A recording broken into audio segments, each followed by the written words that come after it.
Jeshi la polisi mkoa wa Mwanza linamshikilia mtu mmoja aitwaye Seke Mabirika Cecila. Huyu ana umri wa miaka 45. Kazi yake ni mkulima na mkazi wa kitongoji cha Tinda, kata ya Mwabanza, wilaya ya Magu, kwa tuhuma za mauaji ya mke wake ambaye anaitwa Rahel Samuel Mabina, ambaye umri wake ni miaka 39, mkulima na mkazi wa kitongoji cha Tinda, kata ya Mwabanza, ambaye ameuawa kwa kushambuliwa kwa ngumi na mateke sehemu mbalimbali za mwili wake. Tukio hilo limetokea tarehe 15 mwezi wa kwanza mwaka 2026.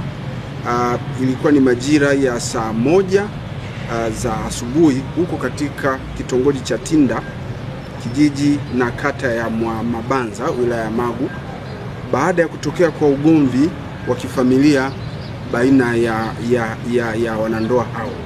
Ndipo mtuhumiwa alimshambulia mke wake, ambaye mke wake huyo alikuwa na ujauzito wa miezi miwili, kwa mateke na ngumi sehemu mbalimbali za mwili wake ikiwemo tumboni, hali iliyosababisha mwanamama huyo kupoteza nguvu na hatimaye kufariki dunia. Taarifa kuhusiana na tukio hilo zinaonyesha kuwa marehemu alikuwa ni mke wa 3 wa mtuhumiwa na wamebahatika kupata mtoto mmoja.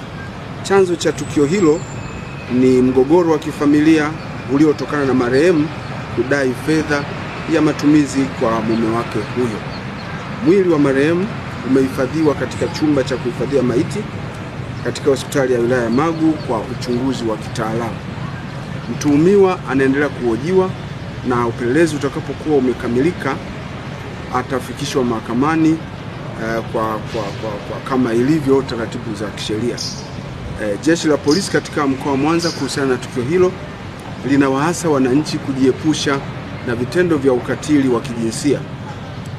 Badala yake wakumbuke kufanya mazungumzo yatakayoleta maelewano katika familia, hivyo kujiepusha na matukio ya mauaji.